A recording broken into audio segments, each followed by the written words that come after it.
देखो सेल क्या नाम है या लैटिन नाम है, इसका नाम अर्थ है सेल्ला। सेल का अर्थ क्या है? सेल्ला। और सबसे सेल की पढ़ने से सबसे पहले यह आपको पढ़ना होगा कि ये आपका टॉपिक क्या है। जो सेल है वह किससे संबंधित है, तो वह जीव विज्ञान से संबंधित है। ठीक है, तो आप लोगों को मैं बताया था कि जीव विज्ञान के जनक कौन है? अरस्तु है, बता रहे कि नहीं? तो जीव विज्ञान के जनक कौन है? अरस्तु। फिर उसके बाद देखा जाए कि अरस्तु के बाद जीव विज्ञान किसे कहते हैं? जिसमें जीवों का अध्ययन किया जाए, यानी जिसके बारे में आप अध्ययन करेंगे वह उसका क्या कहलाएगा? विज्ञान कराएगा। कराएगा नहीं कराएगा? तो जीव विज्ञान के जनक कौन है? अरस्तु है। फिर उसके बाद जीव शब्द प्रतिपादित करने वाले साइंटिस्ट कौन है ना? जीव शब्द भाई नाम दिया हम लोग, जीव है यानी कौन सा जीव है? सजीव है। जीव तो वही होते हैं ना, एक सजीव एक। लेकिन जीव शब्द प्रतिपादित करने वाले लैमार्क और ट्रेविनेरस हैं। कौन है? लैमार्क और ट्रेविनेरस। ट्रेविनेरस ने जीव शब्द प्रतिपादित किए थे 1801 में किए थे बेटा। कब किए थे? 1801 में जीव शब्द प्रतिपादित किए थे। और उसके बाद कोशिका है, इसका अर्थ है सेल्ला। अगर देखा जाए कोशिका किसे, कोशिका का अध्ययन किसे कहते हैं? सबसे बड़ी बात यह है इसमें कि कोशिका पढ़ रहे हैं तो कोशिका का अध्ययन क्या कहलाता है? तो कोशिका का अध्ययन साइटोलॉजी कहलाता है। क्या कहलाता है? साइटोलॉजी। अंग्रेजी में बेटा इसको बोलते हैं साइटोलॉजी। ठीक, क्या बोलते हैं? साइटोलॉजी। क्लियर होगा? आगे बढ़े। तो फिर नेक्स्ट आता है हमारा कि सबसे पहले क्वेश्चन कि कोशिका किसे कहते हैं? कोशिका किसे कहते हैं? तो बताएंगे कोशिका जीवन की संरचनात्मक एवं क्रियात्मक इकाई है। कोशिका क्या है? जीवन की क्रियात्मक इकाई है। ठीक, इतना क्लियर हो गया?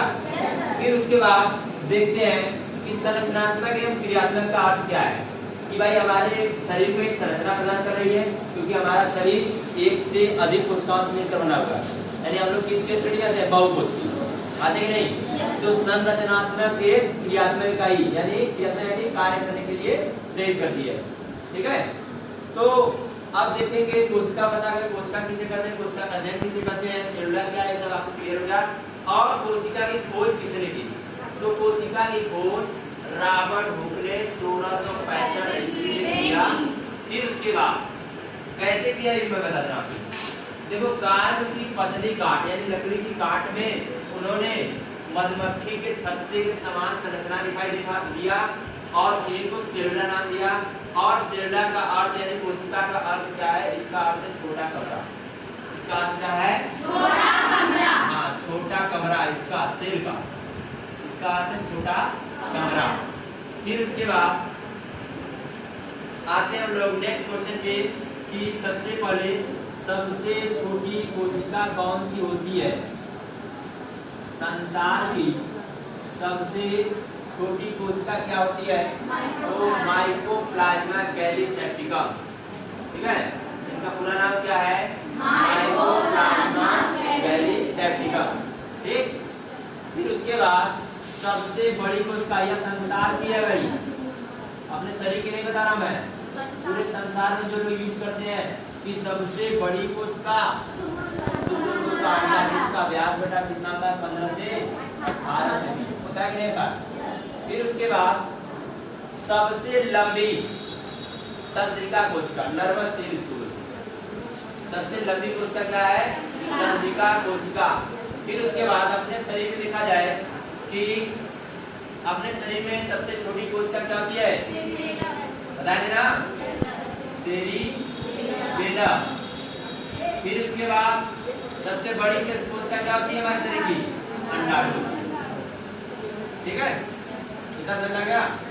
अगला हेडिंग है कोशिका संख्या। क्या है? कोशिका संख्या किसे कहते हैं? यानी नंबर ऑफ सेल। कोशिका संख्या कितनी है? 2। एक कोशिकीय और बहुकोशिकीय। बहुकोषीय और बहुकोषीय। एक कोषीय मतलब एक का आते रहेंगे इसमें, मतलब एक कोशिका रहेगी। बहुकोषीय मतलब एक से अधिक हो सकते हैं कि नहीं हो सकते। एक कोषी क्लियर हो गया। एक किसे कहते हैं? एक कोष की मतलब जिनमें केवल एक कोशिका पाई जाती है। बहुकोषीय मतलब जिनमें क्या एक से अधिक कोशिका पाई जाती है। जैसे एक कोशिकीय जीवों का नाम amoeba, paramecium, Euglena, hydra, Chlamydomonas, जीवाणु, विषाणु, यीस्ट, फंगस और कवक। क्लियर है कि नहीं? अमीबा, पैरामीशियम, यूग्लिना, हाइड्रा, देखो कुछ अपवाद नहीं है लेकिन मैं बता रहा हूं आपको। Amoeba, paramecium, Euglena, hydra, Chlamydomonas, जीवाणु, विषाणु, यीस्ट, फफूंद और कवक। तो ये हमारे एक कोशिकीय हो गए। बहुकोशिकीय में जंतु और मनुष्य है। जैसे गाय, भैंस, बकरी किसी भी जानवर को लेंगे आप या आप ही रहेंगे तो वहां पर क्या रहेंगे आप? बहुकोशिकीय श्रेणी में। ठीक है। फिर उसके बाद हमारा क्या आता है? कोशिका सिद्धांत। कोशिका सिद्धांत यानी इसको बोलते हैं सेल थियरी। क्या बोलते हैं? Cell theory. कोशिका सिद्धांत किसने प्रतिपादित किया? तो कोशिका सिद्धांत स्लीडेन और स्वान ने, मैथियस का पूरा नाम मैथियस जे स्लीडेन और थियोडाइट स्वान ने कोशिका सिद्धांत प्रतिपादित किया। ठीक है।